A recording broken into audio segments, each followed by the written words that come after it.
Okay, so let's just wait until everyone joins. I'm going to share this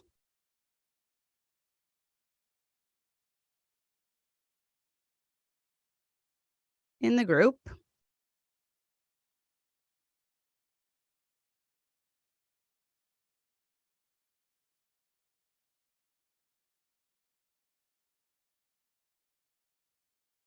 There we go. I feel like anytime that I get on here, my voice starts getting all raspy. I don't know what's going on. Okay, let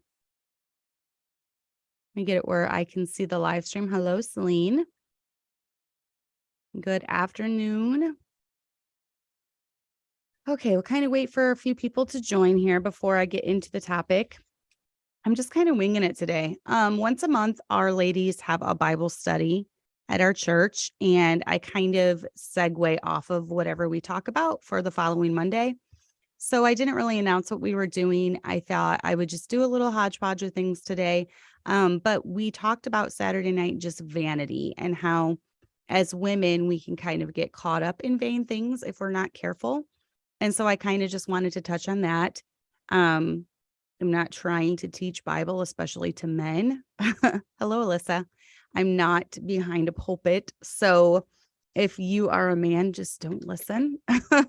But this is primarily geared towards young ladies and moms, maybe that struggle in this area of vanity, and how we can just kind of help ourselves from falling into that rut.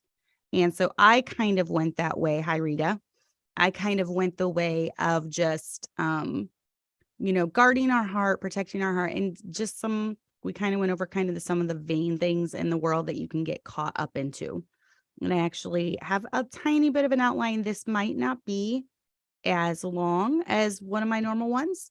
That's fine. I'm sure everyone's busy getting ready for Christmas. This is the last week before Christmas. And my family and I, we do celebrate Christmas. We always have. Um, we think it's a great way to celebrate Jesus's birth, and we try to focus a lot on that throughout the season. We are having Christmas services Sunday. Yes.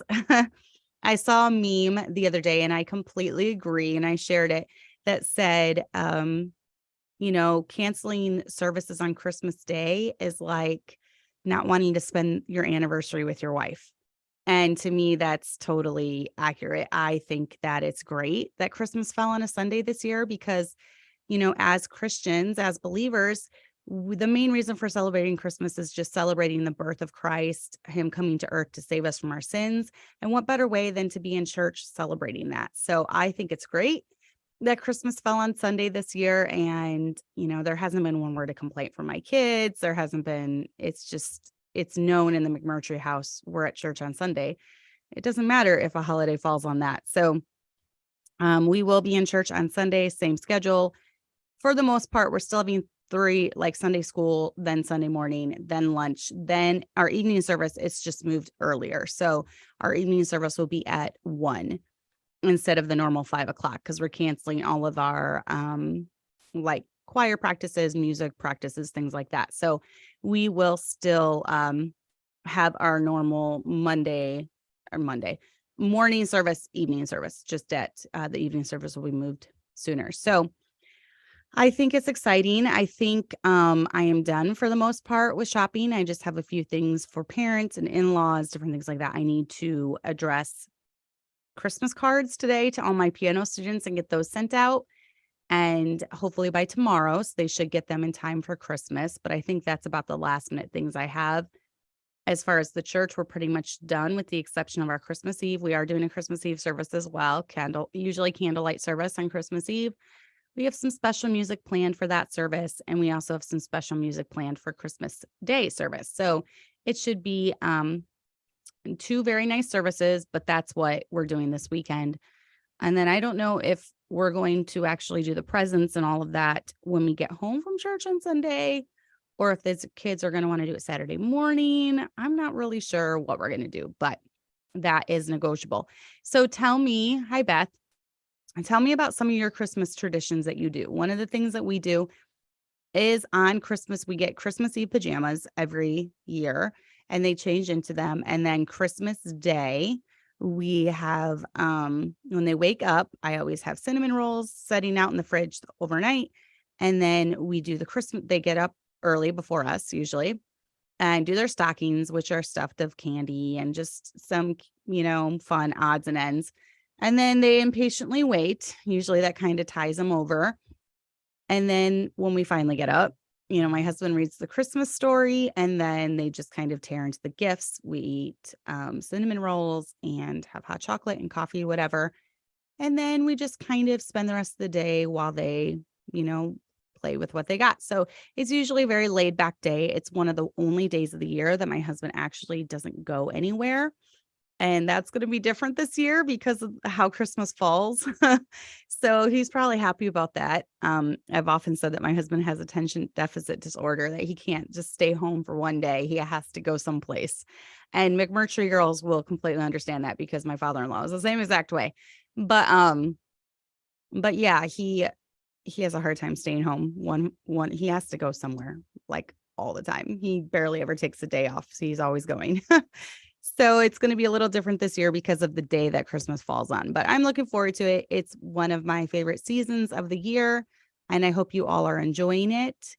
And I hope it's going well for you. So let's get into today's subject, though. We're talking just about vanity and how as women or, teenage girls, even, you can kind of get caught up in the vanities of life. So there is actually, and I would encourage all of you to do, this is kind of what I do for the Bible studies when we do it. We pick a topic. The first one we did was kind of about anxiety or depression.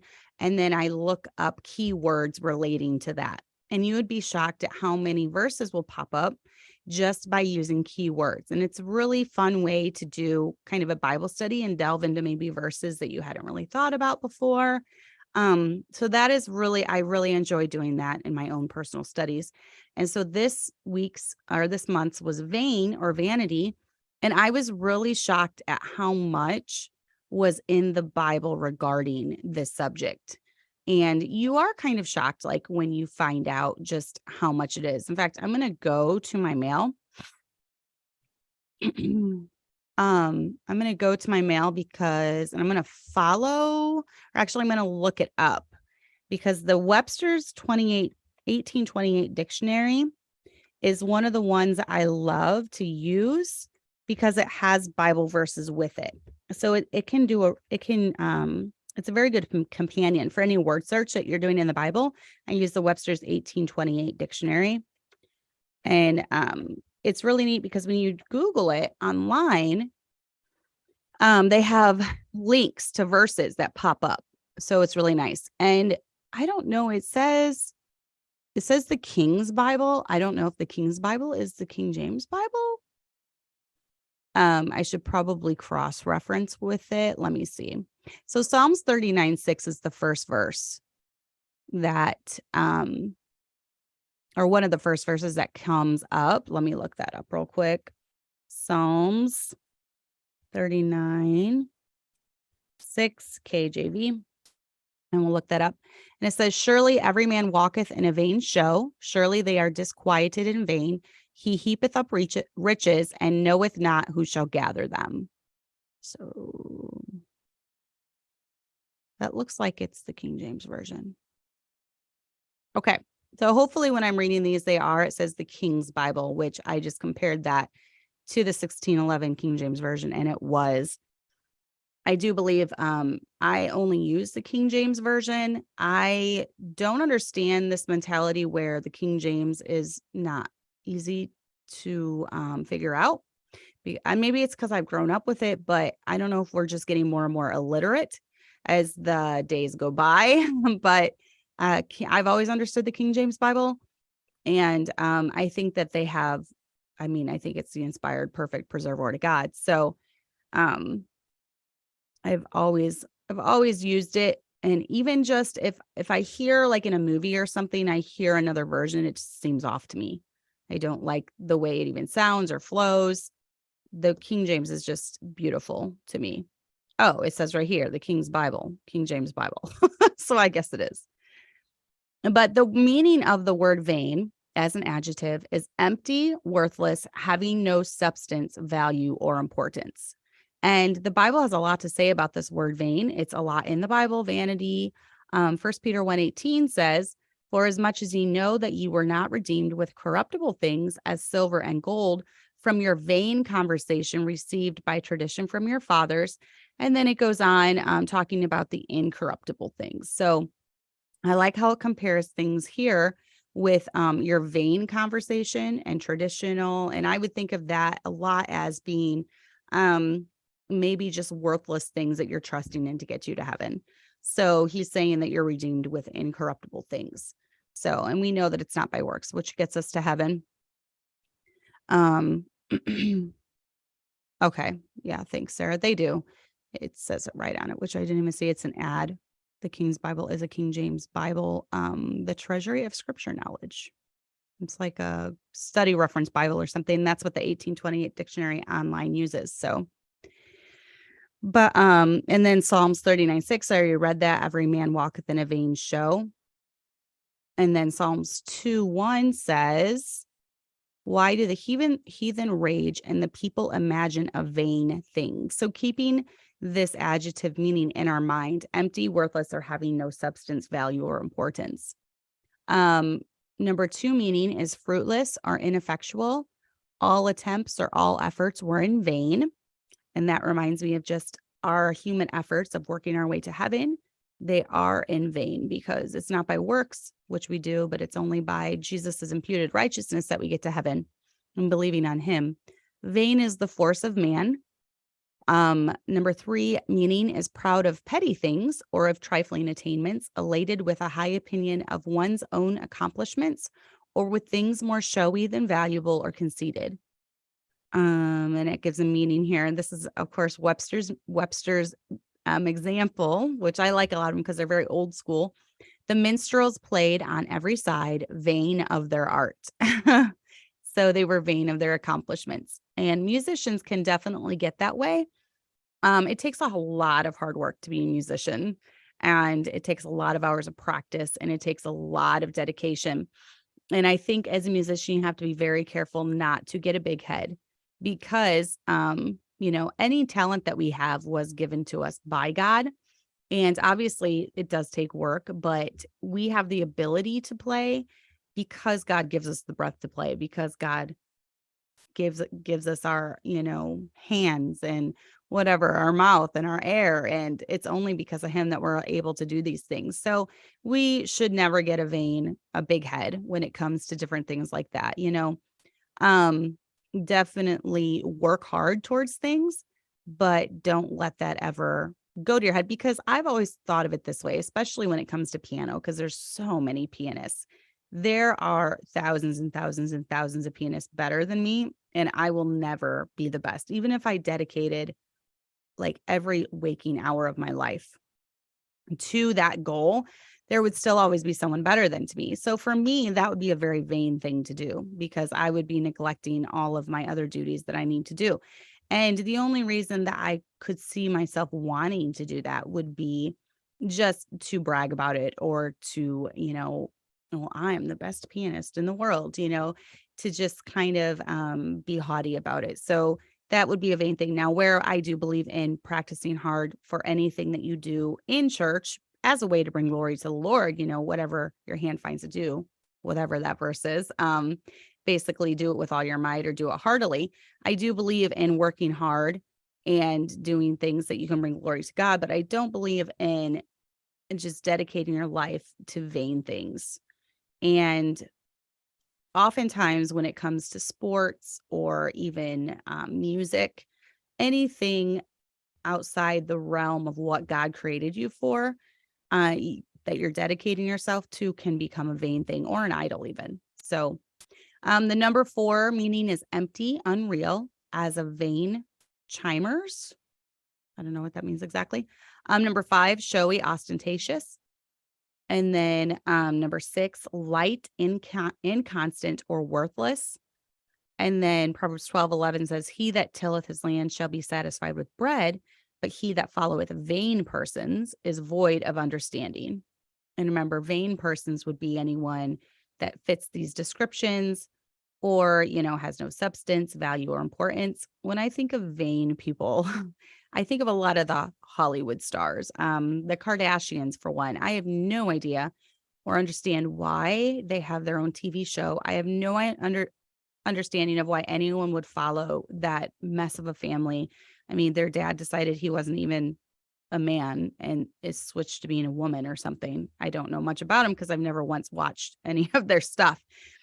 But it just amazes me that that's even a thing, that people want to watch women getting their nails done and getting their hair done and working out or having their fights or whatever it is that they do. It's that, to me, in my head, when I think of a vain person, that's kind of what I'm thinking of in my head. But even as Christian women, we can get caught up in things that we shouldn't. Anything that takes us outside the realm of what we're supposed to be doing as wives and Christian moms. And then number 7 meaning is empty or unsatisfying. The pleasures of life are vain. And that is true, because I do believe that sin, in its conception, sin can be at the start of it very gratifying to the flesh, right? Because we're always fighting against the flesh and fighting against fleshly things. And it can be fun for a season. But I believe in the end, like the prodigal son, we often find out that it has far bigger consequences than we were planning on. And we're miserable, doing that type of lifestyle, just giving ourselves over to a life of sin. And then number 8 definition is false, deceitful, not genuine, or spurious. Spurious is a cool word. James 1:26 says, if any man, this is a good verse for women and men alike, and don't tell me that men don't struggle with this too. If any man among you seem to be religious and bridleth not his tongue, but deceiveth his own heart, this man's religion is vain. So right there, we have a verse about bridling your tongue. And then number 9, it says not effectual, having no efficacy, I think is how you say it. And then, so basically, not effectual. There is no effect for doing what you're doing. And then he put the verse Isaiah 1:13, bring no more vain oblations. Incense is an abomination unto me, the new moons and Sabbaths, the calling of assemblies. I cannot away with it. It is iniquity, even the solemn meeting. So when I think of vain oblations, I think of just sacrifices that we do that are of no effect. And there are verses talking about how it's no longer the blood of sacrifices that saves us, because there was one ultimate sacrifice, and that was Jesus Christ. And that is the only thing that we have redemption through now. In the past, in the Old Testament days, sacrifices did have their place. But once Jesus came, all those years ago as a baby, and then he saved us, he died on the cross for us, he took away the need for sacrifices and the need for a high priest. Now we believe in the priesthood of the believer, how we alone stand before Christ, and Jesus is our intercessor. And it's only through him that we can be saved. So, and then Matthew 15:9 says, in vain do they worship me. So of none effect, it's none effect, teaching for doctrines the commandments of men. So that's what the Webster's 1828 dictionary says. And I would definitely say that if you are growing, I'm reading the comments as I'm talking. If you are going to do a word search, definitely look up the definition of whatever word that you're doing in Webster's 1828 dictionary. It makes for a really good study, and he will often put Bible verses, the Bible meaning. So that's why I think a lot of preachers use that. I know my husband uses it for quite a bit, and I think it's a good idea. So anyways, moving on. The main meaning of vain to me, when I think of vain, is just anything to do in our life that's worthless or pointless. And I try to think of where this could apply to women or even young girls, because young girls can get caught up in this too, especially in the world that we live in, the world of TikToks and Reels and shorts. They can very much so get caught up into this. And I think that even that in itself is a very vain thing, because why do people do Reels and why do people do TikToks? In the hopes that they'll go viral, right? And that's a sense of accomplishment nowadays, to be a well-known YouTuber or a well-known TikToker. And it's all very vain to me because first of all, it's very fake. It's very worthless. I mean, in the grand scheme of things, unless you're giving the gospel on those platforms, how is it really going to further the kingdom of God? So to me, it can be a very vain thing. It's all about getting attention. It's all about getting likes. It's taking your focus off your main job, which is, being in the home, raising the kids, helping your husband, all that good stuff. So I do think that it can become very time consuming and vain. Even with my own channel, I pretty much devote an hour to it a week when I do the lives, and then maybe an hour for outlines and thinking about the subject. Um, and I've thought about doing different things like shorts, but I just don't have the time right now to do it. And, I'm already got my plate full with the side business and homeschooling and everything that I do at the church. So just to add on something else, it would be really tough. And I think it would, if I add on too much, it has the potential to take my focus off the things that my focus are supposed to be on. As women, as teenagers growing up, your focus should not be on stardom or YouTube fame or TikTok fame. Your focus should be on just growing closer to the Lord, using that time to serve Him, going soul winning, learning to do things around the home, educating yourself, maybe when that comes to doing extra school or taking online classes or whatever it is. That should be your focus, not YouTube stardom. But one thing that I think women can get very vain about is beauty. Um, my dad was married to a woman before he married my mom, and one of the things that ended up splitting them apart was they had been married and she had decided they got pregnant, and that was one of the reasons my dad married her. Well, when she got pregnant, she told him, I don't want to have this baby because I don't want it to ruin my body. So she ended up aborting the baby. My dad had no say in it. She ended up aborting the baby. And that's one of the things that ultimately led to their divorce situation. But I just remember my dad loved kids, and he ended up having 5 before he passed away. And we were his whole world. And so for him, that was just the ultimate way that you could hurt him, was that you were so vain, that you were so worried about your body and your looks that you didn't want to give that up for his child. And so that was really tough for him. And I don't think he ever totally got over it, knowing that had happened. So as women, we have to realize that Proverbs 31:30 is true, which says favor is deceitful and beauty is vain. But a woman that feareth the Lord, she shall be praised. And beauty fades, but what's more important is what is on the inside and the inner man. Because most good men, after they get married, you're kind of at your peak physically, I would say, in your 20s. And after you get married and start having kids, your body does change. And, you have the mom pooch and you've got stretch marks and you are not as thin as you used to be. And you start, as you grow older, getting crow's feet and wrinkles, and all these things start happening. But a good man falls more and more in love with his wife as the years go by, even if she's not in her peak physical, condition. And that's what a good man does. So if you have a good personality, he's going to be so much more in love with you than if you worry so much about your beauty that you're always going for the latest skin treatment or whatever, plastic surgery, whatever it may be, but you have just a rotten attitude all the time, or you're just constantly mad or angry or bitter. I think a man would rather take a woman with 30 extra pounds that's pleasant to be around than someone that looks like a beauty queen and has had 5 plastic surgeries, but has a horrible disposition. So just remember that no matter how much you try to stall the inevitable, we all age and we all get gray hair. I'm getting quite a few. My husband is actually getting very gray on the sides, but he loves it because he said at least he still has hair that he can be gray. So for me, he keeps telling me he doesn't want me to dye my hair because he keeps saying just age gracefully. And it's nice because that expectation isn't on me, because I am going gray and I'm not worried about it because I guess I'll be excited about it like he is about his gray hair. So yes, that's great, Sarah. When you have a man who treats you with more kindness after you have babies, that's a keeper.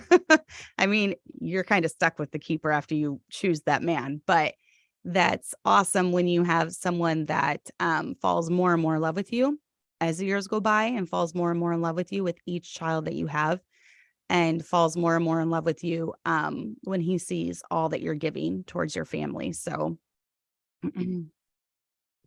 but we have to be careful what we look at as moms and set a guard on our eyes and hearts. And I think that we can definitely fall into mindless scrolling. And that's the time when you just need to put up the phone. Or maybe sometimes I've done this. I only allow myself to be on my phone mindlessly scrolling after I've accomplished this, this, and this, and this. I'll have a list for myself, whether that's in my head or a list written out.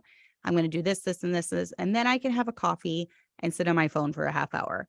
But as moms, because we're staying at home, we need to stay on top of it. We need to put a guard, because a lot of these things are vain. Scrolling for hours is vain. Watching TikToks is vain. Making TikToks are vain.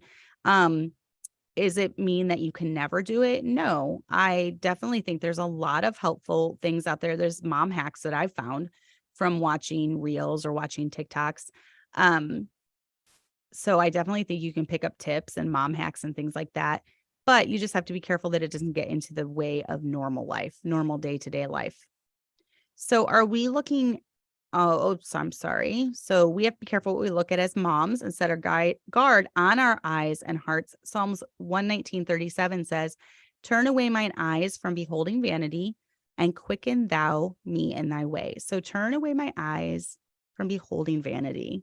And how much is that true when it comes to all the things that we're watching on our phones? This little thing right here has so much potential to, one, make us discontent, make us want to go after the vain things in the world, to waste time, to even gossip. This is one way that you can go from house to house nowadays. You don't have to literally even go walk around. You can just get right on here. And that is a way to go from house to house and being busybodies and different things like that. So, are we looking at the wrong things in life to make us happy?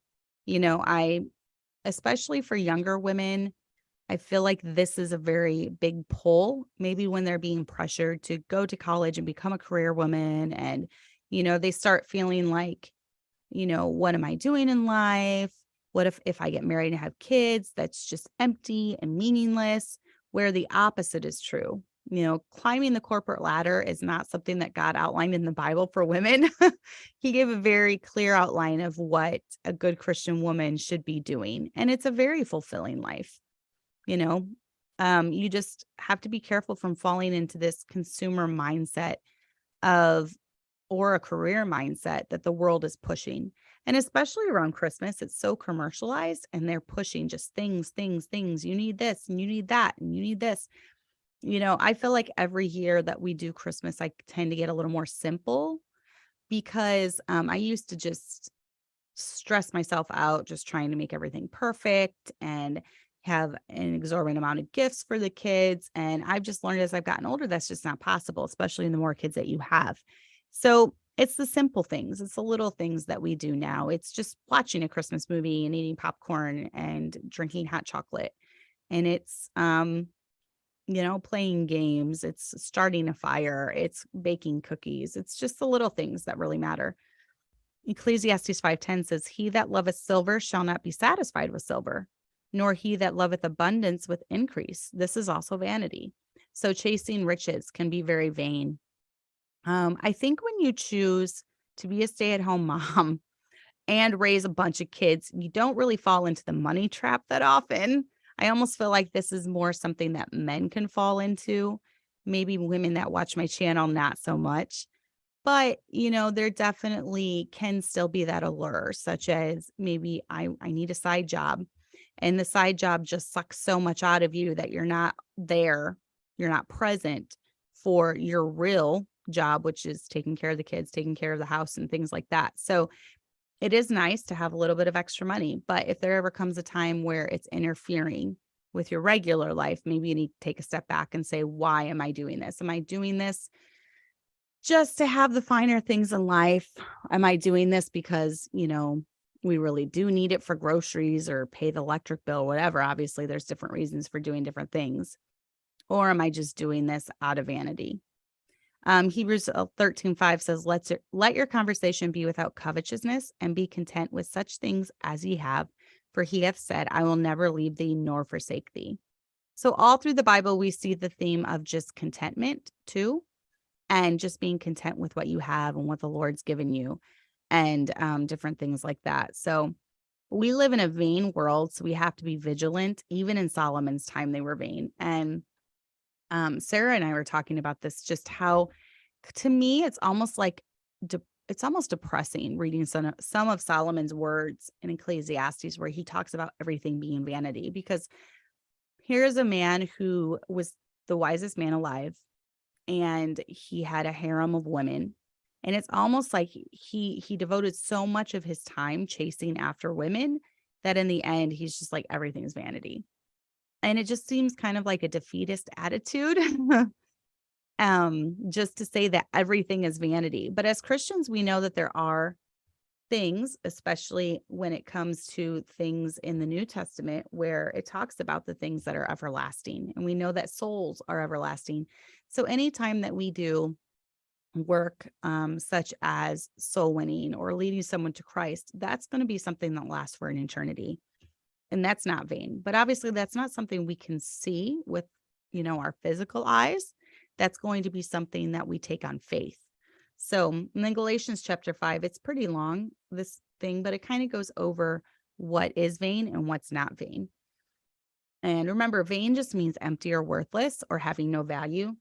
And Galatians chapter 5, verse 16, it says, this I say then, walk in the Spirit, and ye shall not fulfill the lust of the flesh. For the flesh lusteth against the Spirit, and the Spirit against the flesh, and these are contrary the one to another, so that you cannot do the things that ye would. But if ye be led of the Spirit, ye are not under the law. Now the works of the flesh are manifest, which are these: adultery, fornication, uncleanness, lasciviousness, idolatry, witchcraft, hatred, variance, emulations, wrath, strife, seditions, heresies, envyings, murders, drunkenness, revelings, and such like, of the which I tell you before, as I have also told you in time past, that they which do such things shall not inherit the kingdom of God. But the fruit of the Spirit is love, joy, peace, long-suffering, gentleness, goodness, faith, meekness, temperance. Against such there is no law. And they that are Christ have crucified the flesh with the affections and lusts. If we live in the Spirit, let us also walk in the Spirit. Let us not be desirous of vain glory, provoking one another, envying one another. So that's near the end, it throws in that word vain again, vain glory. So why are we doing the things that we're doing? Are we walking in the Spirit because we want to be seen of men and be talked great of? Or are we walking in the Spirit because we really love the Lord and our desire is to please him? So always keep that in mind as you do what you do throughout life. Why are you trying to become a better Christian? Is it because you want the accolades and you want the praise of men? Or is it because, you truly desire to love the Lord and follow his commandments and become a better woman and a better wife and all those things? So, and then Romans 12:2 says, and be not conformed to this world, but be transformed by the renewing of your mind, that ye may prove that which is good and acceptable and perfect will of God. And then Ecclesiastes 1:2, right when you're into Ecclesiastes, he starts it off by saying, vanity of vanities, saith the preacher, vanity of vanities, all is vanity. So I think Solomon had just discovered that maybe, with him, he did give into his flesh a lot when it came to women, especially. And he just, by the end of his life, realized that all of that was vain. And, it's important for us as women to take care of our bodies, but we can also become too focused on that. And I do think it's important to be strong. I do think it's important to be healthy, to watch your diet, to try to get in steps if you can, to try to work out if you can. And just because it's going to help in a lot of different areas of your life. It's going to help you to have endurance when it comes to chasing after kids all day. It's going to help you feel better about yourself. Those things is all definitely going to help. But I've seen a lot of women throughout my life that I feel like anytime and this, you can tell me if I'm wrong, but this seems to be kind of the way it goes. They start having marriage problems and they get really into working out. And then suddenly I notice they're posting, maybe I follow them on social media or something. They are posting all this stuff about working out, getting in shape, and they have clothing standards at first when they first start doing it. But then, their clothing standards start to slip a little, and then they're wearing their, tight pants when they're working out because they want to show it off, right? And you can't show it off as good in a skirt. So they're wearing their tight pants while they're working out, and then it gets to where suddenly they're like skinny and in shape, and then they're showing all these pictures of their body everywhere, and then their husband and them break up and they get a divorce. And it seems to be when the woman becomes so focused on just her physical, she's always put together like hair, makeup, just crazy makeup, super tight leggings. And then the outfits get skimpier and skimpier. And she's so focused on her outward that everything else just kind of falls apart. So as women, I know we need to be careful. I'm a firm believer in looking nice, mainly as a testimony. When we go out in public, I try to look nice. I try to have my girls look nice and their hair done, and my babies have their hair done. I just think it's a good example, especially when you have a lot of kids, it's a good example. I'm taking care of my family, I care about this kind of stuff. So I think that's important. But I also think that there's a balance, and you have to be careful that you don't get so obsessed with it that it starts causing problems in other areas of your life. You become so obsessed with working out and so obsessed with showing off your body. And why do you need to show it off to any other person except for your husband? So I do believe in being healthy so that you can feel more confident about yourself, but I don't believe in going overboard too. So as with all things, there's always a balance when it comes to this subject. So, but yeah, I would definitely encourage you, if anyone else has anything that they can think of that maybe is vain. For women specifically, I definitely think it could be physical appearance, I think would be a big one. Maybe another thing that would be vain is just any outside activities that takes us away from the home or takes our eyes off of our main purpose in life. And the Bible outlines what our main purpose is in life as women. And it is the most fulfilling thing. God's plan is always the best. So I've had friends or family that have done it both ways. They've been the stay-at-home mom. They got very discontent with that, and they decided to try the corporate route. They started that, and a few years in, they decided this isn't what it was cracked up to be. I was happier as a stay-at-home mom. And so they went back to being a stay-at-home mom. And so I think it just comes down to the principle of the grass is always greener on the other side of the fence, and just learning to be content. And, whatsoever state therewith I am there, or whatsoever state I am in therewith to be content, as Paul said. Let me get the exact verse of that.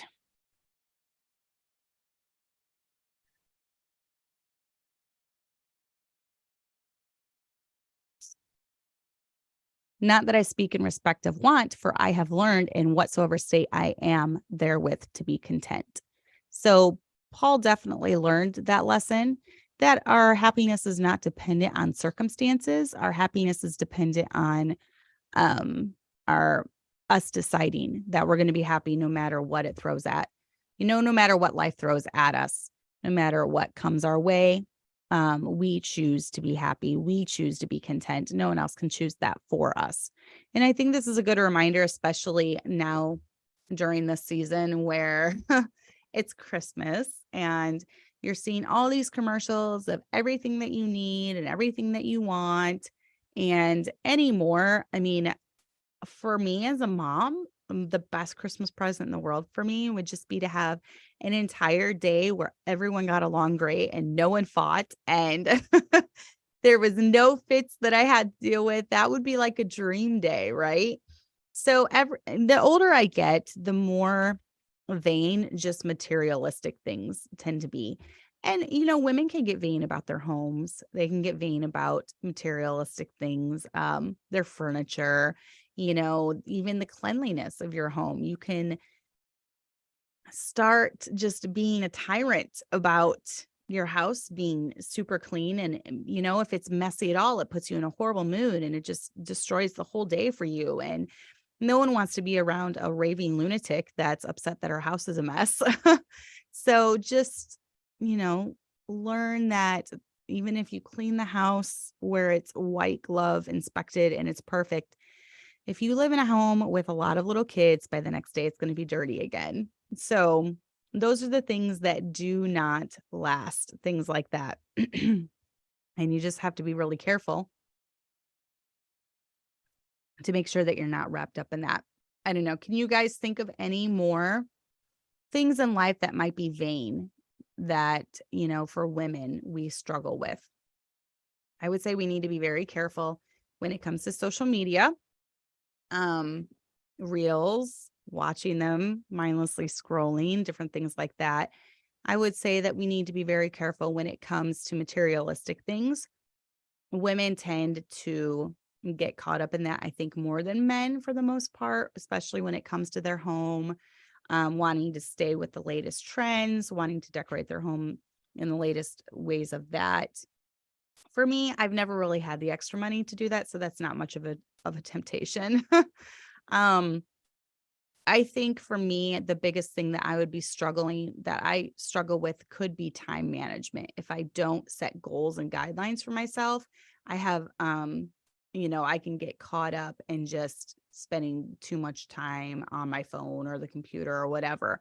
But with that being said, I kind of have to really schedule my life out because I have so many commitments that I have to be at or I have to do, that I have to be very mindful of that. The only time that I would get caught up in that is maybe if I do have a down day and I'm just feeling really tired from everything.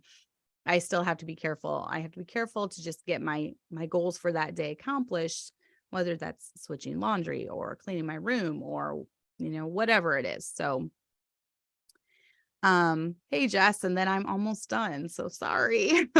I'm just about wrapping it up.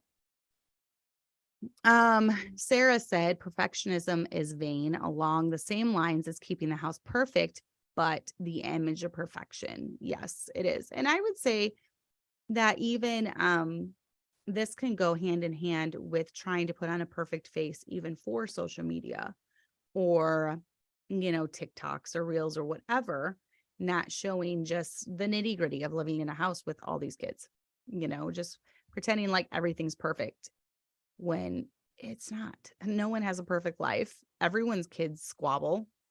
Everyone's kids have disagreements. And I don't know a family alive whose kids don't fight from time to time. So yes, I definitely think that perfectionism can be a vain thing and striving for perfectionism. I definitely have a type A personality. So this was something I struggled with more as a younger mom, not so much anymore. Everything that I do, I try my hardest, whether that comes to teaching piano, playing music for church, doing this show, coming up with good topics, making sure I study for it, making sure I have an outline, different things like that I do. And so along the years, if I've discovered something that I really can't devote that time to, that kind of has a way of going by the wayside, or I have to cut things out, I would rather have a few things that I do well rather than a million things that I don't excel at any of them. So for me, that's kind of something now. But as that being said, I have learned that I will never perfect any of these things I do. I can only do my best and know that I'm doing best with a clear conscience. And God can bless that. I know that there's no one, like I said, there will always be someone better at me in everything, whether that comes to being a better mom, whether that comes to being a better wife, whether that comes to being a better musician or a better teacher or a better flutist or a better pianist. There's always going to be someone better than me. So the goal is not to be the best in the world. The goal is to be the best that I can be. The goal is to work hard at getting better in these areas. And we should always, as Christian moms and wives, be striving to be better, not so much striving for perfection, because that will never happen this life. And I feel like those who do are just miserable because we live in a fallen state. Now, you don't use that to excuse, well, I'm just human. So sorry, you're just going to have to deal with it. No, but you should cut yourself a little grace and you should cut others a little grace too for not being perfect. So, and that is about it for today. So sorry, Jess, you got to listen for a few minutes, but I'm going to be wrapping it up right now. I hope you all have a Merry Christmas by the next time that we have a show.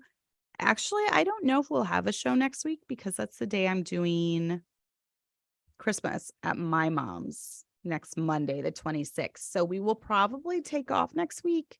Maybe I'll do a special live during that week because I'm taking off school and music. I'm taking off teaching music too for 2 weeks, next week and the week after. So maybe I'll do a special live during that week and we'll just kind of do a holiday wrap up.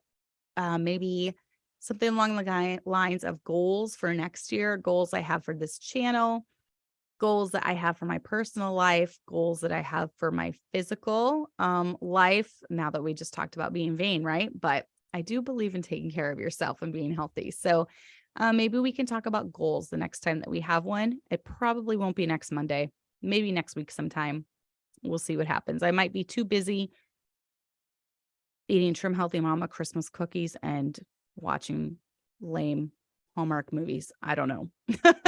We'll see what happens, but I hope you all have a Merry Christmas and we will see you